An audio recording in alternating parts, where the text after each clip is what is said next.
기독교 신앙의 두 기둥은 십자가와 부활입니다. 로마서 4장 25절은 예수님의 십자가와 부활을 이렇게 설명합니다. 예수는 우리가 범죄한 것 때문에 내어 주심이 되고 또한 우리를 어렵다 하기 위하여 살아나셨다. 그렇게 설명합니다. 예수님의 십자가는 우리의 죄, 그리고 우리의 그 죄가 불러온 사망, 그 죄가 초래한 하나님의 심판, 저주, 형벌을 우리 대신 다 짊어진 대속의 사건입니다. 우리 대신 우리의 죄와 그 죄에 대한 형벌을 짊어지신 이 십자가 사건은 그로 말미암아 하나님의 용서를 받아낸, 하나님과 우리 사이에 막혀있던 죄의 담이 허물어진 용서의 사건이고 화해의 사건이고 그 모든 것을 가능케 한 은혜의 사건입니다. 예수님은 십자가에 달려 죽으시고 장사된 지 사흘 만에 하나님의 능력에 의하여 살아나셨습니다. 부활하셨습니다.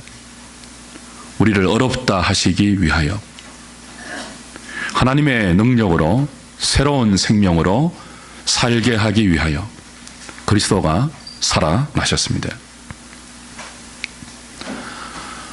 하나님께서 죄인들을 위하여 행하신 이 두 가지 위대한 구원의 사건, 십자가와 부활, 이 두 가지 사건이 없다면 기독교는 성립하지 않고 저와 여러분들의 신앙도 성립되지 않습니다.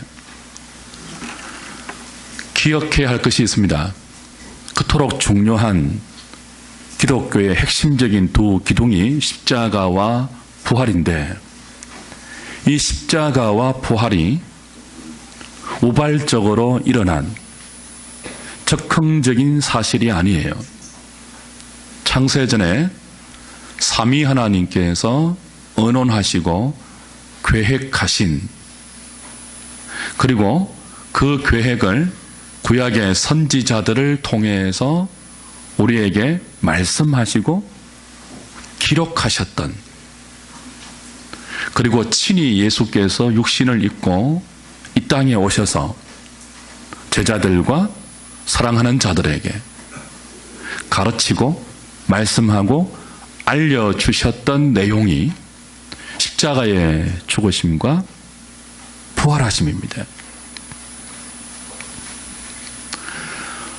그렇다면 구약 성경 내내 말씀으로 기록되어 있고 선지자가 예언했고 예수님이 친히 가르쳐 주셨고 일러 주셨던 그 십자가 사건이, 그 부활의 사건이 역사 속에서 이루어졌을 때 그 주님을 믿고 그 주님 말씀을 따라갔던 사람이라면 그 십자가의 현장에서, 부활의 현장에서 어떤 반응을 보여야 하겠습니까? 이게 뭐야? 어떻게 주님이 죽을 수가 있지? 아니, 어떻게 이럴 수가 있어? 라고 놀라거나 이상히 여기거나 절망할 것이 아니고, 그 십자가 앞에서 부활하신 그리스도의 무덤 앞에서, 아, 말씀대로 되었구나, 하나님의 약속대로 되었구나, 내가 믿고 사랑하고 따랐던 그분의 말씀은 거짓말이 아니구나, 진짜 이루어졌구나, 가르쳐 주신 대로 되는구나 라고 하면서 그로 인한 감사와 감격과 기쁨의 반응을 보이는 것이 정상이지 않겠습니까? 그런데 현실은 어떠했습니까? 우리가 다 알죠.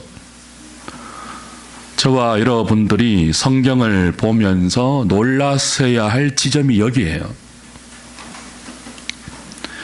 아무도 십자가의 죽음을 받아들이지 못했습니다. 아무도 예수님의 부활을 기대하지 않았습니다. 생각하지 않았고요. 기다리지 않았습니다. 부활의 현장에서 부활하신 주님을 보고도 믿지를 못했습니다. 예수님이 잡혀서 십자가에 죽으실 때 제자들은 성경의 성취로 그것을 이해하지 못하고 마치 세상이 끝난 것처럼 절망했습니다. 좌절했습니다. 슬퍼했습니다. 예수님께서 약속대로 가르쳐 주신 대로 말씀하신 대로 사흘 만에 부활하셨는데 제자들이 믿지를 못했습니다. 다른 사람보다 훨씬 더 많이 주님을 사랑했던 여인들이 부활하신 주님을 믿지 못했습니다. 오늘 본문의 내용이 다 그러하죠. 막달라 마리아가 안식 후 첫날 새벽 미명에 예수님의 무덤에 갔습니다. 다른 복음서를 보면 예수님의 어머니 마리아도 막달라 마리아와 함께 갔고 또 이름을 밝히지 않는 다른 여인들도 동행했습니다. 그들이 예수님의 무덤을 찾은 이유는 예수님의 시신에 향품을 발라드리기 위해서입니다. 그래서 돌을 누가 옮기지? 그 무덤 앞에 막혀있는 큰 돌을 우리가 여자들인데 어떻게 옮기지? 걱정하면서 갔다고 했어요. 근데 갔더니 예수님의 무덤을 막고 있던 돌이 옮겨져 있고 예수님의 시신은 사라져 버렸죠. 부활하신 것입니다. 만약 이 여인들이 생전에 말씀하셨던 주님의 부활에 대한 약속을 믿었다면 시신이 없어진 예수님의 빈 무덤을 보고 기뻐해야 하지 않겠습니까? 오히려 시신이 그대로 있으면 이게 사기당한 거잖아요. 그렇지 않습니까? 시신이 그대로 있으면 생전에 주님이 가르치셨던 부활의 교훈이, 부활의 말씀이, 부활의 약속이 가짜인 거잖아요. 부활 안 했으니까. 시신이 없어졌거든요. 예수님의 시신을 두었던 무덤에 돌이 옮겨져 있었고 예수님의 시체는 어디 갔는지 없었습니다. 부활하신 것입니다. 그런데도 다른 사람들보다 훨씬 더 주님을 사랑했던, 특별히 사랑했던 이 여인들이 그 예수님의 부활을 믿지를 못했어요. 예수님이 부활하셨을 것이라고는 꿈에도 생각을 못해요.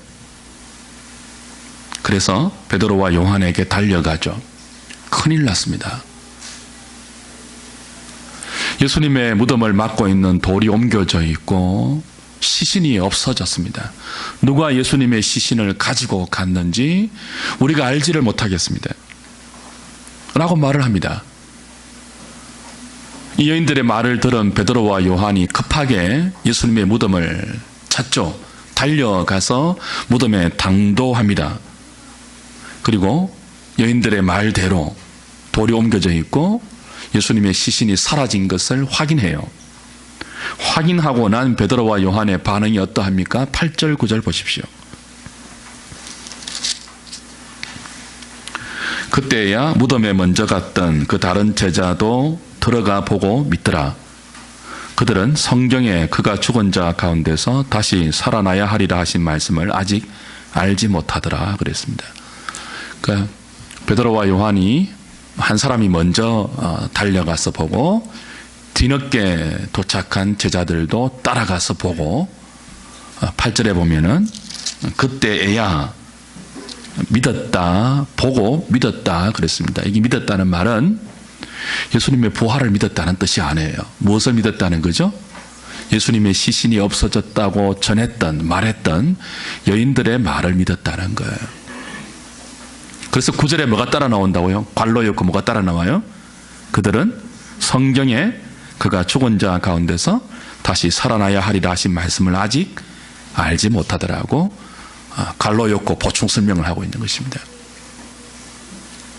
그 부활의 현장을 보고도 제자들이 예수님의 부활을 믿지 못했습니다. 부활했을 것이라고는 여인들과 똑같이 생각하지도 못하고 있습니다. 이상히 여기면서 집으로 돌아갑니다.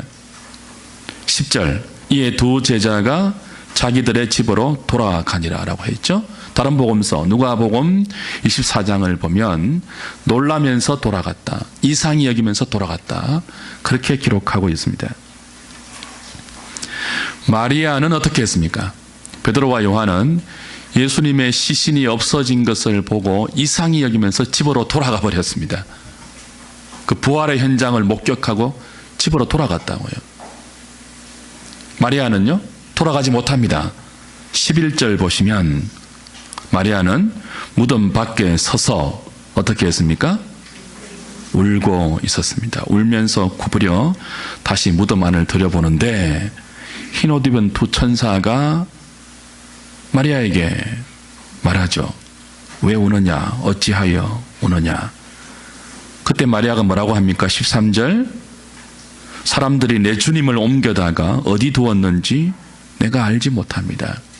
그러니까 어떤 사람인지 모르겠지만 주님의 시신을 옮겨서 다른 장소에 두었다고 생각을 해요, 마리아가.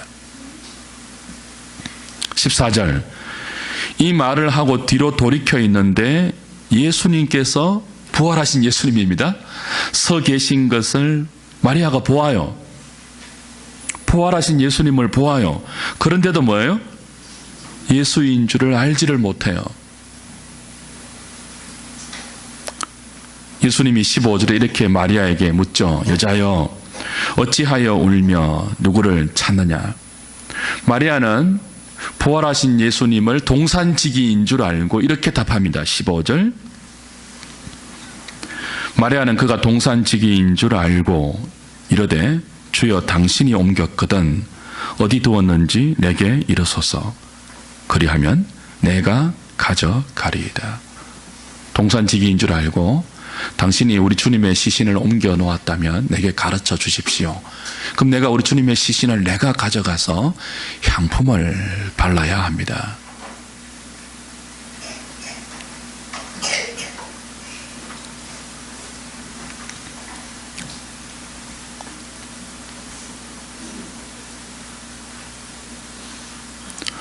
예수님의 무덤 밖에 서서 하염없이 울고 있는 마리아의 모습을 떠올려 보십시오.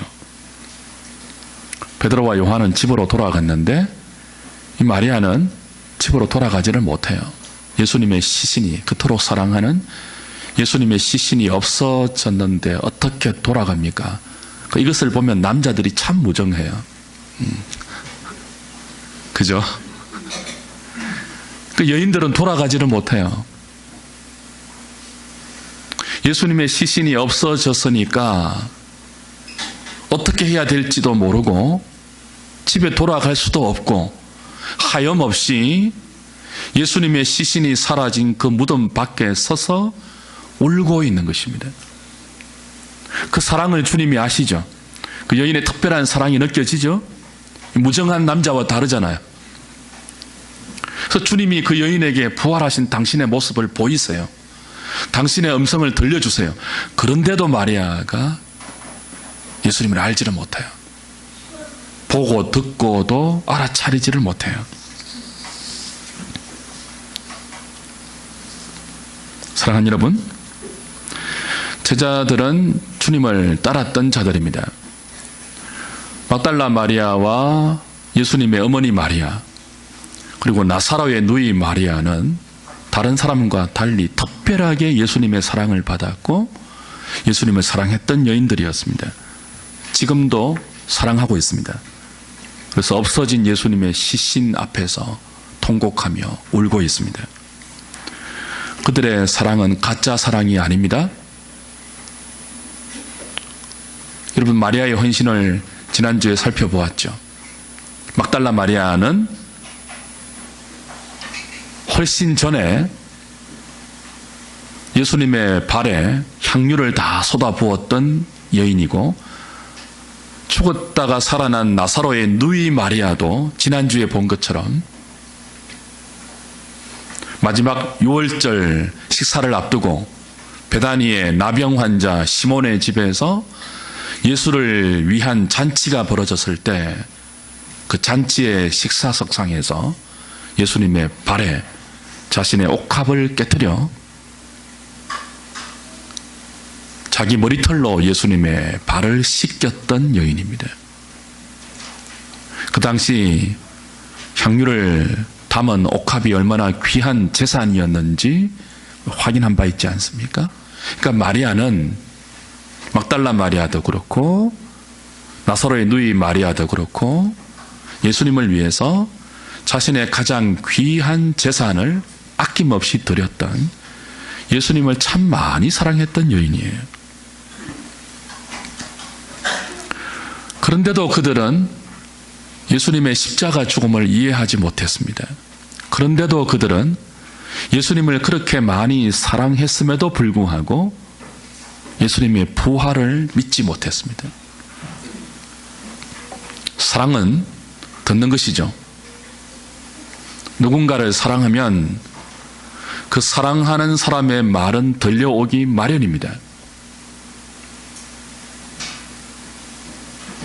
제자들은 주님의 말씀을 들었잖아요. 특별히 죽었다가 살아난 나사로의 누이 마리아는 누구보다 말씀을 잘 들었던 여인이에요. 예수님의 발 밑에서 생명의 말씀을 듣기를 좋아했고 늘 그 말씀을 들었던 여인이죠. 그런데 진짜 사랑해서 듣는 것은요, 듣는 데서 그치지 않습니다. 사랑하는 사람이 내게 한 그 말을 마음에 담아둡니다. 가슴에 새겨둡니다.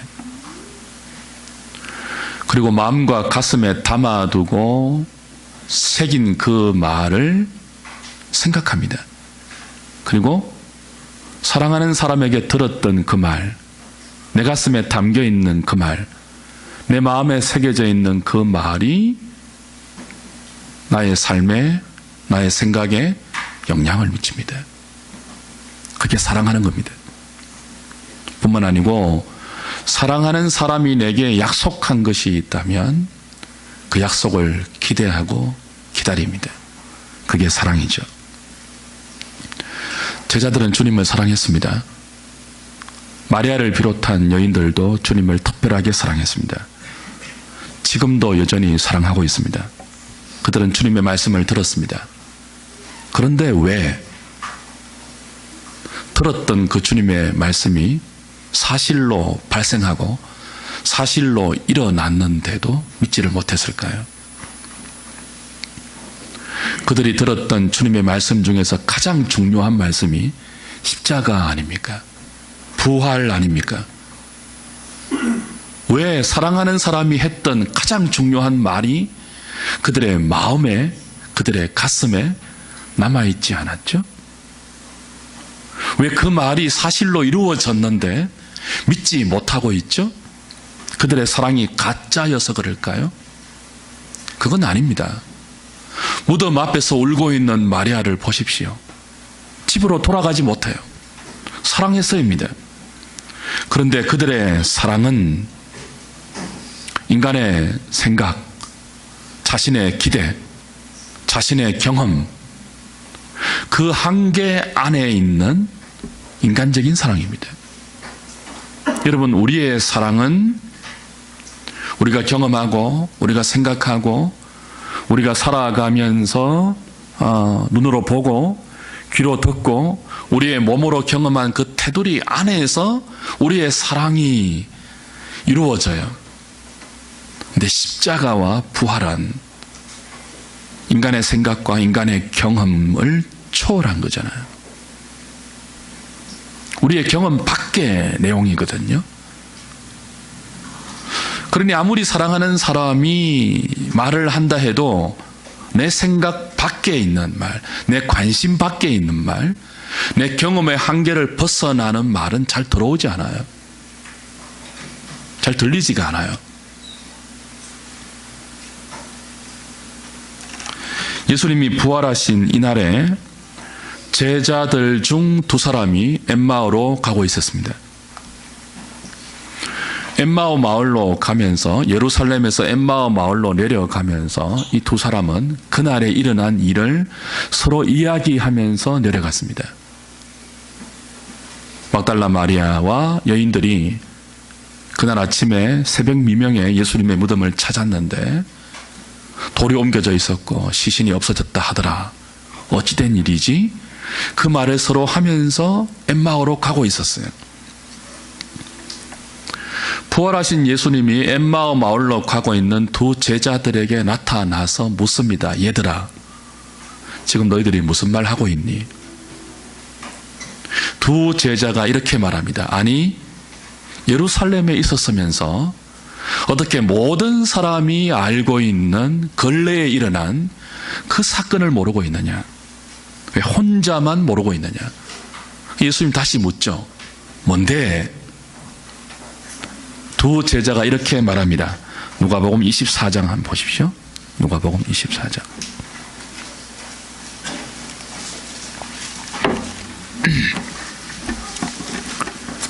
19절부터 25절까지 보겠습니다. 누가복음 24장 이제 13절부터 엠마오 마을로 가는 두 제자와 예수님의 그 이야기들이 나오는데 19절부터 볼게요. 이르시되 무슨 일이냐? 두 제자가 이렇게 말하는 거예요. 나사렛 예수의 일이다.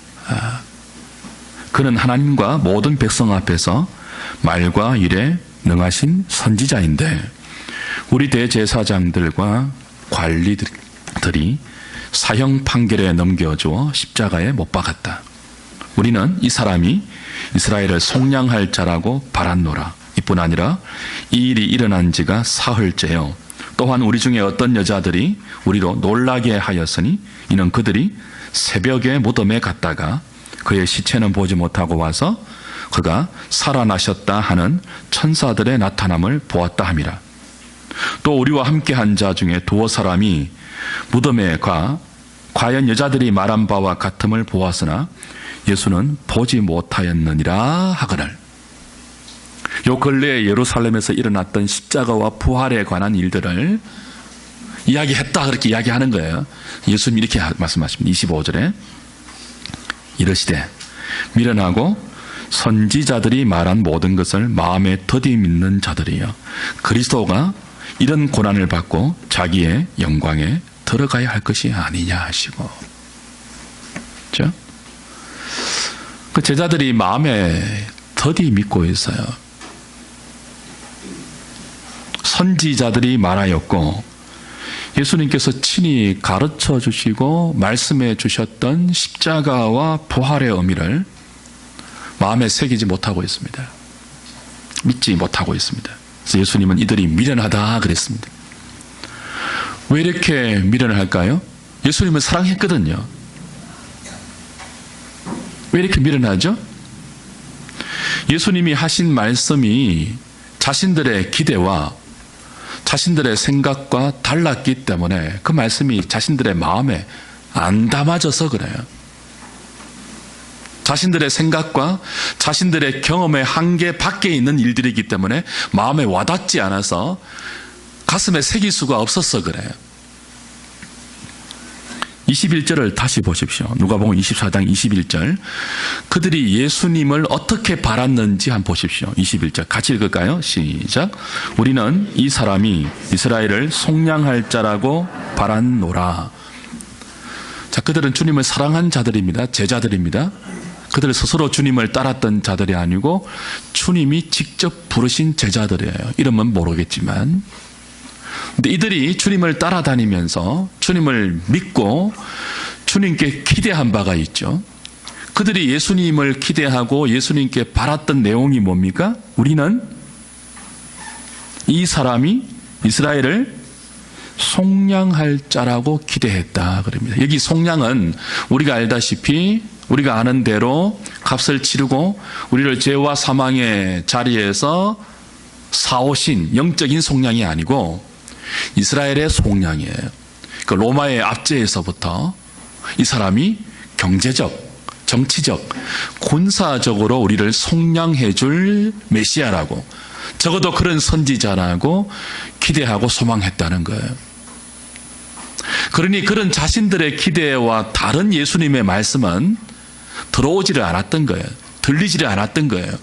들려도 마음에 새겨지지 않았던 거예요. 마음에 새겨지지 않고 가슴에 담아두지 않는 말들은 현실로 일어나도 믿지를 못해요. 기억이 안 나요. 그죠? 오히려 그 말대로 현실이 발생했을 때 좌절하고 슬퍼하고 분노하고 낙심하죠. 예수님은 미련하다 그랬습니다. 마음에 더디 믿는 자들이여 미련하구나 그랬습니다. 인생의 미련함이 여기 있습니다. 제자들과 여인들만이 아니죠. 우리가 그렇게 미련합니다. 아까 우리 황 기사님 기도하실 때 그렇게 기도했었잖아요. 우리는 우리의 생각보다 훨씬 더 미련하다고요. 우리가 생각하는 것보다 상상 외로 더 더디 믿고 완악하고 교만하고 어리석고 미련합니다. 이것이 예수님을 사랑하는 제자들과 마리아 그리고 여인들의 사랑의 수준입니다. 믿음의 수준입니다. 자신의 기대, 자신의 생각, 그 한계 안에서만 사랑하고 그 한계 안에서만 믿는 우리의 미련함이죠. 사랑하는 여러분, 우리의 구원은 그러기 때문에 우리의 수준에 달려있지 않습니다. 우리의 믿음에 달려있지 않습니다. 우리 믿음의 실력에 달려있지 않습니다. 우리 믿음의 수준이라 해봤자 이 정도밖에 안 돼요. 우리 믿음의 실력이라 해봤자 이 정도밖에 안 돼요. 우리의 기대, 우리의 생각, 우리의 경험, 그 한계 안에 있는 우리의 믿음이에요. 우리의 실력이에요. 우리의 수준이에요. 이런 실력으로, 이런 수준으로 어떻게 우리의 구원을 우리가 이룰 수 있겠습니까?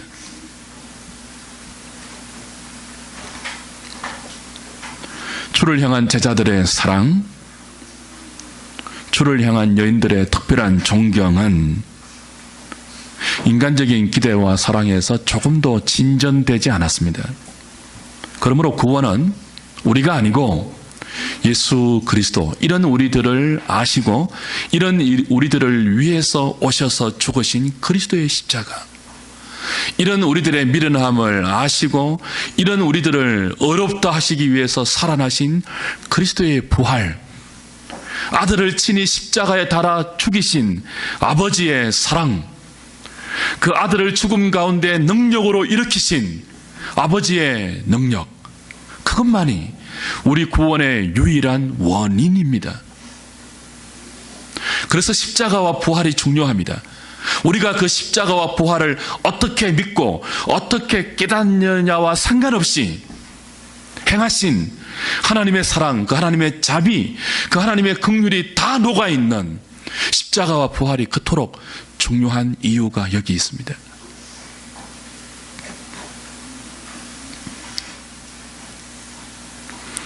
이런 우리들을 위해서 그리스도가 십자가에 달리셨습니다. 죽으셨습니다. 그리고 사흘 만에 부활하셨습니다. 그리고 그것으로 끝이 아니고 이 모든 하나님의 구원 사건을 우리로 하여금 참으로 듣게 하고 참으로 믿게 하고 참으로 깨닫게 하고 그 구원의 은혜를 참으로 우리의 가슴에 담게 하고 우리의 마음에 새기게 하시고, 그래서 우리 마음에 담겨있는 주님의 은혜, 가슴에 새겨져 있는 주님의 말씀이 구체적으로 그를 믿고 따르고 사랑하는 우리의 삶에 영향을 미치게 하는 성령님을 보내십니다. 오늘 본문 요한복음 20장 22절을 찾고 말씀을 좀 정리하죠.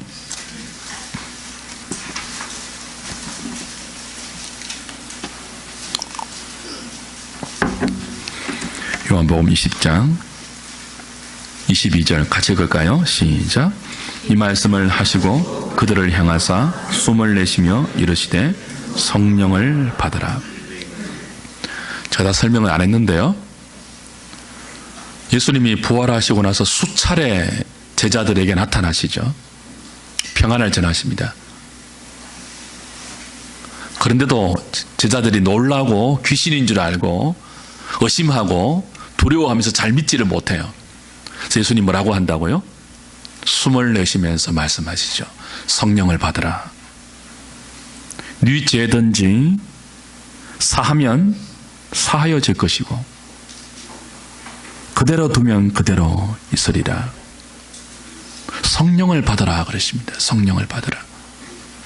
지금 제자들의 수준이 어느 정도라고요? 말씀하시고 약속하시고 가르쳐 주신 십자가와 부활의 사건이 그들의 눈앞에 일어났는데도 아직 깨닫지 못하고 있고, 그 부활의 주님이 직접 자기들에게 보이시고 음성을 들려주시면서 그 십자가와 부활의 의미를 다시 가르쳐 주시는데도 아직까지 미련해서 마음에 더디 믿고 있습니다. 이들에게 예수님이 성령을 받으라 그러십니다. 왜 성령을 받으라 그러십니까? 예수님의 하신 말씀을 귀로만 듣지 않고 마음에 새기기 위해서입니다. 그 마음에, 우리의 마음에 진리의 말씀을 새기게 하시는 분이 성령님이거든요. 예수님의 십자가가 나를 위한 십자가이며 예수님의 부활이 나를 위한 부활임을 깨닫게 하고 믿게 하는 분이 성령님이거든요. 그래서 성령을 받으라고 하는 거예요. 예수님의 십자가와 부활을 깨닫게 할 뿐 아니고 믿게 할 뿐 아니고 그 예수님의 십자가가 나의 십자가 되게 하시고 예수님의 부활이 나의 부활 되게 하시는 분이 성령님이거든요. 그래서 성령을 받으라고 하시는 거예요. 그리스도는 아버지와 함께 이 성령을 우리에게 주시기 위해서 십자가에서 죽으시고 부활하신 것입니다.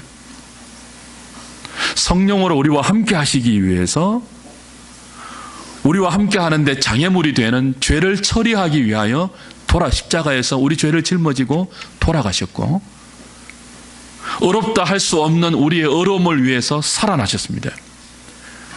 삼위 하나님이 행하신 그 모든 구원의 사건을 우리에게 깨닫게 하시고 적용시키실 성령님을 보내기 위해서 십자가에 죽으시고 부활하셨죠. 오늘 우리에게 필요한 것이 무엇입니까? 성령을 받으라고 말씀하신 그 성령님의 은혜입니다. 무지한 우리, 미련한 우리, 완악하고 패역한 우리, 부패하고 어리석은 우리, 우리의 생각과 우리의 욕심과 우리의 기대와 우리의 경험의 한계 안에서만 울고 웃고 성공하고 실패하고 안고 일어섬이 있는 이런 우리의 눈을 더 밝혀서 우리가 경험하지 못한 죽음 이후의 세계를 보게 하고 듣게 하고 믿게 하고 거기에 소망을 두게 하고 그것을 바라보고 살 수 있게 하는 성령님을 받으라고 하시는 거예요. 그 은혜가 필요합니다. 깨닫게 하시는 성령님의 조명하심의 은혜가 필요해요. 숨을 쉬듯이 매 순간, 숨을 쉬어야 살듯이 매 순간 우리의 호흡에 성령님의 깨닫게 하시고 알게 하시고 믿게 하시고 보게 하시고 듣게 하시고 살게 하시는 은혜가 필요해요. 그래야 바로 사랑할 수 있습니다. 그래야 바로 믿을 수 있습니다. 그래야 온전한 정신으로 제대로 살 수 없는 이 미친 실성한 것 같은 세상에서 평안을 누리고 살 수 있습니다.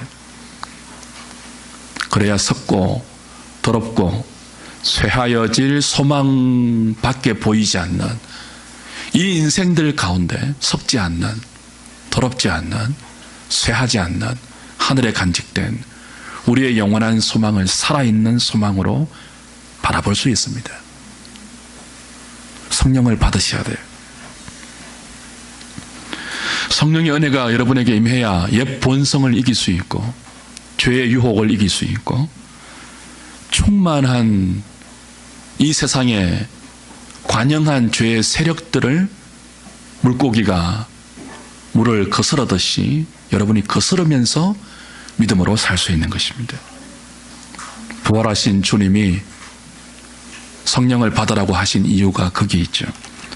조금 이따 부활 오순절이 되면 약속하신 이 성령, 숨을 내쉬면서 성령을 받으라고 하신 그 성령을 부활하신 예수님이 아버지와 함께 오순절에 보내실 것입니다. 약속대로 오순절에 성령이 임했죠. 오늘 여러분이 참으로 믿음을 갖고 있다면 여러분 안에 오순절에 임한 성령님이 계십니다. 여러분이 예수 그리스도의 십자가가 믿어지고 그 의미가 깨달아지고 죽은 지 사흘 만에 부활하신 그리스도의 부활의 사건이 믿어지고 그 부활이 여러분의 부활로 받아들여진다면 성령님이 그렇게 하신 것입니다. 여러분 안에 오순절에 임하신 성령이 계시다면 여러분은 부활하신 주님과 지금 영적으로 신비하게 연합되어 있습니다.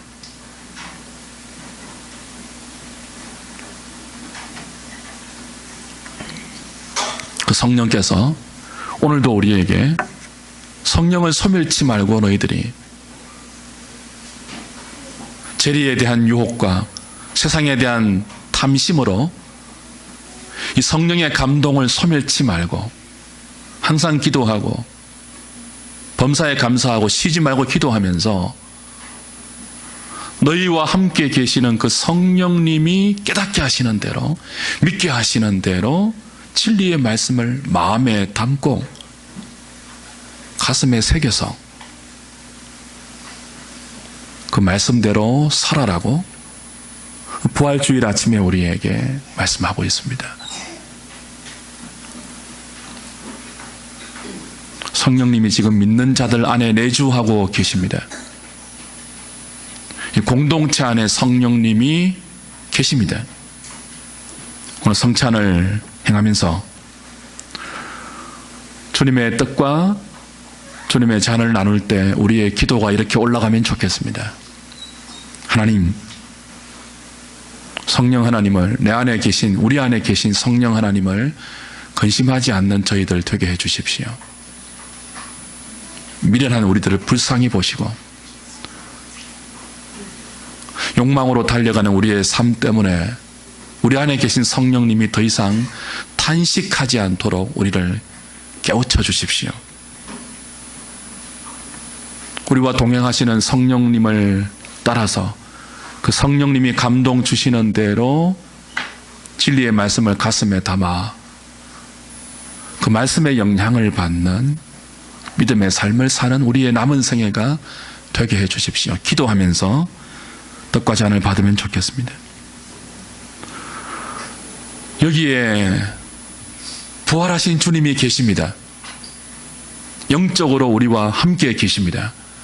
믿음으로 주님의 죽으심을 나의 죽음으로 받아들이는 자에게 오늘 성찬식을 행할 때 우리와 함께 계시는 그 주님이 생명의 능력을 주실 것입니다. 여러분이 믿음으로 잔을 받을 때 여러분 속에 거하시는 그 주님이 다시 한번 우리와 연합됨을 확인시켜 주시고 한 몸 된 지체들이 소중한 나의 영적 가족들이구나 하는 것들을 다시 깨닫게 하실 것입니다. 우리 모두가 이 성찬을 행하면서 주님의 죽으심을 깊이 이해하고 부활하신 주님의 그 부활의 능력을 또 사모하여서 우리에게 맡겨주고 주어진 이 남은 일생을 참으로 향기롭게, 가치롭게, 의미 있게 걸어가는 저와 여러분 될 수 있기를 주님의 이름으로 부탁드립니다.